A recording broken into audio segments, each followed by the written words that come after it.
Assalamualaikum warahmatullahi wabarakatuh. Balik lagi di channel saya, Peternak Loteng. Apa kabar teman-teman, kawan-kawan semua? Semoga baik-baik saja ya. Semoga diberikan kelancaran pada usahanya. Semoga diberi juga kesehatan. Amin. Kali ini kawan-kawan,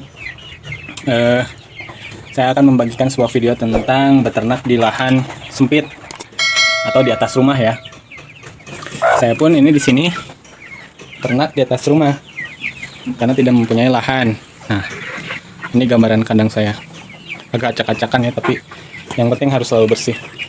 Nah, di sini kawan-kawan saya punya populasi sekitar kurang lebih 80 ekor remaja, indukan ayam rawang. Ini remajaan usia sekitar 2,5 bulan dan 3 bulan. Dan di sini ada juga anakan usia 2 bulan dan 6 hari. Di sini juga ada anakan usia kurang lebih 1 bulan. Jadi total sekitar 70 atau 80-an ya, kurang lebih segitu. Nah, yang saya mau bahas di sini karena saya di lahan yang sangat terbatas dan sempit, teman-teman pun bisa mencobanya ya. Kalau misalnya teman-teman punya lahan di atas rumah nggak kepake, rumahnya yang kosong udah kayak gini, atau di pinggir rumah, terserah. Yang pasti kalau misalnya kawan-kawan punya lahan, itu pasti bisa beternak ayam rawang atau ayam kampung lainnya. Jadi jangan ada alasan saya nggak ada lahan bang, lahan saya sempit bang. Ini pun seperti itu ya, saya pun dengan lahan yang seadanya, saya bisa beternak ayam rawang sampai populasi 80 ekoran. Nah, kandang saya, ini dari ujung sini ke sini itu kurang lebih 6 meter saya sekat. Jadi ini 3 meter, ini 2 meter. Yang sebelah sininya, ini kurang lebih 3 meteran untuk indukan. Indukan pun saya pakai 1 jantan 4 betina.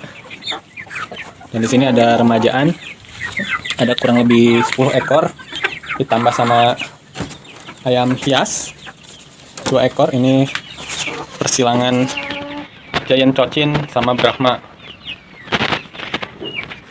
Nah, waktu itu saya mulai ngebangun lagi sebelah sini si kandangnya. Nah ini ya, kalau misalnya teman-teman udah pernah lihat, ini saya pakai bahan bekas, barang-barang bekas nih kayak gini. Kalau misalnya di daerah teman-teman ada yang lagi ngebangun rumah, lo diminta aja materialnya daripada dibuang ya.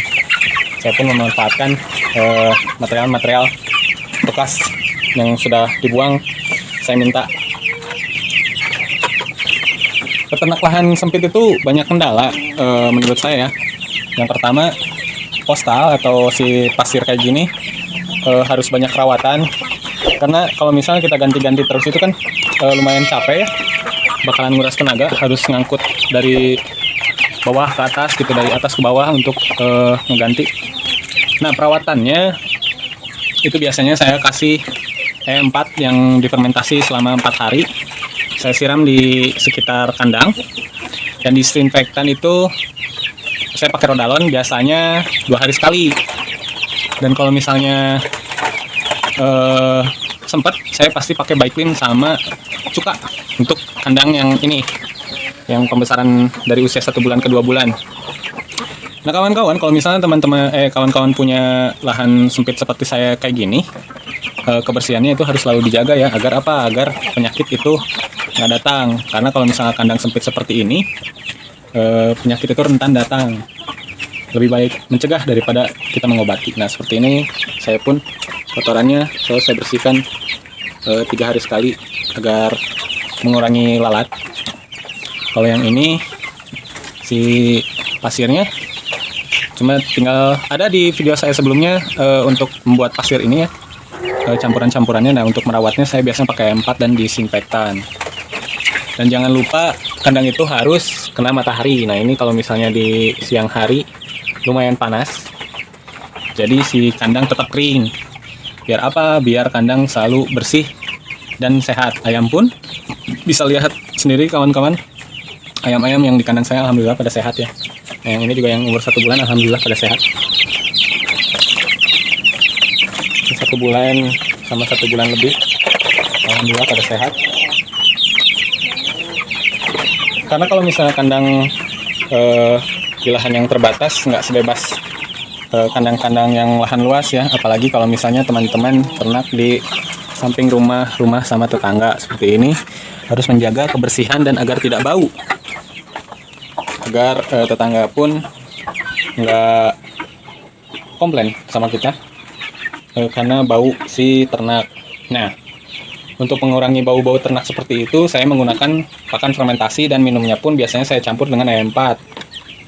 Selang-seling biasanya ada di video saya, biasa saya pakai vitamin, AM4,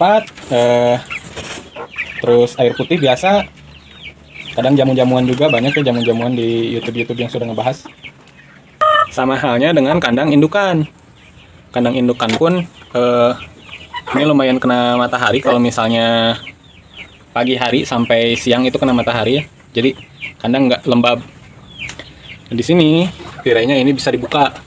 Jadi kalau sore tirainya dibuka, matahari sorenya juga masuk ke kandang. Alhamdulillah ayam-ayam yang saya piara pada sehat karena mengurangi bau kandangnya. Saya pakai campuran AM4 difermentasi dan minumnya pun campuran AM4. Si kandangnya pun saya jaga agar bebas dari penyakit.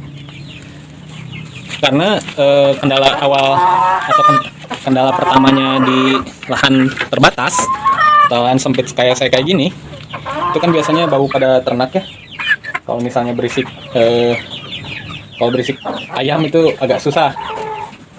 Makanya saya pakai 1 jantan agar tidak terlalu berisik. Nah ini banyak jantan nih, rada was-was nanti kalau misalnya udah besar pasti kokok. Soalnya kalau misalnya kokok mungkin untuk kita yang melihara ayam itu enak untuk didengar. Tapi untuk tetangga-tetangga kita yang tidak pelihara ayam mungkin sedikit mengganggu ya, apalagi ketika betina mau bertelur. Gitu. Jangan lupa juga setiap seminggu atau sebulan sekali kawan-kawan si ini media tempat mereka diem itu saya biasanya nambahin menggunakan sekam bakar atau penambahan kapur dolomit. Agar apa? Agar tidak menimbulkan bau. Penambahannya cukup sebesar ini. Saya biasanya menambahkan 1 karung, kandang indukan 1 karung, kandang yang ukuran sedang si ayamnya 1 karung juga. Gitu kawan-kawan. Nah, kalau misalnya teman-teman mau atau mulai mau berternak gitu ya, tapi nggak ada lahan sempit, kalian bisa pakai cara saya di atas rumah seperti ini atau kandangnya bebas ya. Kalau misalnya saya memilih untuk semi umbaran seperti ini, jadi ayam bisa bebas gerak. Kalau misalnya kawan-kawan mau pakai kandang ayam kayak gini, kandang yang di tempat-tempatin kotak-kotak kayak gini juga nggak apa-apa, lebih menghemat si tempat. Jadi nggak terlalu boros tempat, bisa digunakan untuk lebih banyak kandang. Tapi saya memilih untuk kandang seperti ini agar leluasa ya. Jadi saya ayam-ayamnya bebas. Ini pun kandang yang indukan saya buat seperti ini, nggak di kandang kotak. Kalau misalnya teman-teman mau atau kawan-kawan mau, bisa juga indukan itu dipakai kandang kayak seperti baterai. Jadi setelurnya langsung jatuh ya. Itu mengirit tempat juga sama. Tapi kekurangannya adalah kalau misalnya si jantan terlalu berat, kasihan betinanya kalau misalnya di kandang kayak kandang box gitu. Ngerti lah ya. Kalau misalnya di kandang seperti ini, kandang yang agak berpasir kayak gini, si ayam, walau indukannya berat, ini lumayan berat, ada 4 kiloan, si betina pun tidak terganggu ketika mereka kawin. Itu teman-teman. Kekurangannya adalah kalau misalnya kandang seperti ini menjadi sempit, sama kayak kandang saya kayak gini ya. Jadi kelihatannya sempit gitu. Ini kandang buat pembesaran yang usia sudah 3 bulan. Ini kandang buat indukan. Ini kandang buat anakan 2 bulan. Jadi terlihat sempit. Tapi kalau misalnya teman-teman metodenya mau yang lain, silahkan. Gitu teman-teman. Nah, sekian dulu pembahasan tentang kandang ayam di atas rumah. Ini kandang saya. Alhamdulillah ya. sedikit seperti ini pun bisa membawakan hasil untuk saya sendiri. Jadi jangan patah semangat untuk kawan-kawan yang mau beternak ayam di lahan yang sangat sempit atau terbatas. Kalau misalnya saya bisa, teman-teman pun pasti bisa. Karena ada kemauan, pasti ada jalan. Terima kasih yang sudah menonton. Terima kasih yang sudah subscribe. Assalamualaikum warahmatullahi wabarakatuh.